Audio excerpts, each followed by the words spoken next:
Hi అందరికీ welcome back to షిరులాస్. అందరూ ఏం చేస్తున్నారు ఫ్రెండ్స్? ఇక ఇలాంటి వీడియోస్ మంచి మంచి స్టోరీస్ కనుక మీరు వినాలనుకుంటే మన ఛానల్ని వెంటనే సబ్స్క్రైబ్ చేసుకోండి ఫ్రెండ్స్. ఇక మనమైతే రేపటి కథలో ఏం జరగబోతుందో అందరికంటే ముందుగా అయితే తెలుసుకుందాం. రేపటి కథలో వచ్చేసరికి ఇక కాలేజ్ ఫెస్ట్లో ఇక ప్రోగ్రామ్ అయితే జరుగుతుంది కదా, దాన్ని ఎలా ఎదుర్కొంటావు, మంచిగా దాన్ని ఎలా అయినా చెడగొట్టేస్తానని చెప్పేసి శైలేంద్ర అయితే చెప్తాడు కదా. ఇక ఆ మాటలు విని వస్తారా ఇక అనుపమ మహేంద్ర దగ్గరకు వచ్చేసి చెప్పగానే వాళ్ళు నిరుత్సాహపడుతున్నట్లు అలా ఉండేసి, ఇక నువ్వు తప్పు చేసావు మహేంద్ర, ఆ రోజే శైలేంద్ర ఆట కట్టించుంటే ఇక్కడ దాకా వచ్చేది కాదని చెప్తే, మావయ్య మేడం మీరేం కంగారు పడకండి, వాడు ఇన్ని చేసినా కానీ ఈ ప్రోగ్రామ్ సక్సెస్ అయ్యేలా చేస్తాను, ఎందుకంటే సారు నా పక్కనే ఉంటారని ఒక ధైర్యము, తను లేకపోయినా సరే సార్ ఆశయాలని నెరవేరుస్తున్న బాధ్యత అని చెప్పేసి ఇక ఫెస్టివల్కి సంబంధించి అన్ని ప్రోగ్రామ్స్ ఇక ఉన్నాయి కదా, ఇక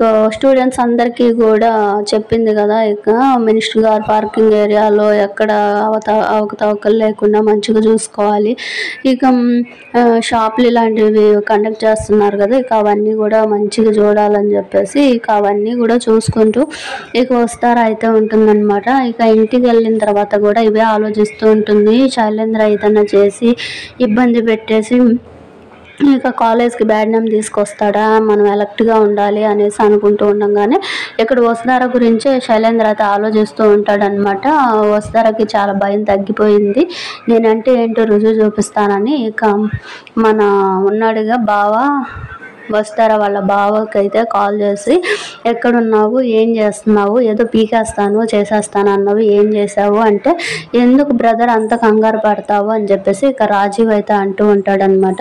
నువ్వేం చేస్తావో తెలియదు, ఆ వసుధారాన్ని ఎలాగైనా కాలేజీలో ఫెస్ట్ ప్రోగ్రామ్ జరుగుతుంది, దాన్ని ఎలాగైనా పాడు చేసేయాలి అని అంటే, ఇక నేను ఏదైనా చేస్తానని చెప్పేసి ఇక అక్కడ ఫెస్ట్లో ఏదో ఒకటి గందరగోళం సృష్టించేసి ఇక రాజీవ్ అయితే బయటపడే ఛాన్స్ అయితే ఉంది. ఇక మరదలు పిల్ల అని చెప్పేసి ఇక ఇలానే ఏడిపిస్తూ ఉండేది స్టార్ట్ అయ్యి, ఇక అంటే కాలేజీలో ఏదో ఒకటి చేయడం వల్లే ఇదంతా అంతరాయం జరగడం, ఇంకా ఈ రాజీవ్ కూడా పోలీసుల నుంచి తప్పించేసుకొని జైలు నుంచి వచ్చాడని తెలుసుకోవడం, ఇదంతా అయితే జరిగి ఇంకా కంగారు పడిపోతూ ఉంటుంది.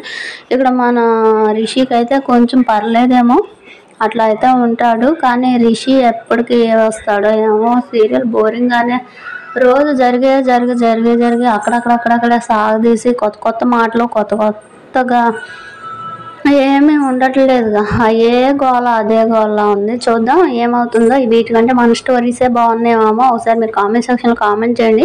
అసలు మన స్టోరీ ఫుల్గా వెళ్ళిపోతాయి మీరు కనుక అవి చూస్తానంటే. ఇది కూడా వస్తుందిలేండి, కాకపోతే కొంచెం రిషి వచ్చే వరకు అవి బెటర్ అనిపిస్తుంది. చూడండి ఫ్రెండ్స్, మన వీడియోస్ నచ్చుతుంటే లైక్ చేయండి, సబ్స్క్రైబ్ చేసుకోవడం అసలు మర్చిపోవద్దు. ఓకేనా, బాయ్.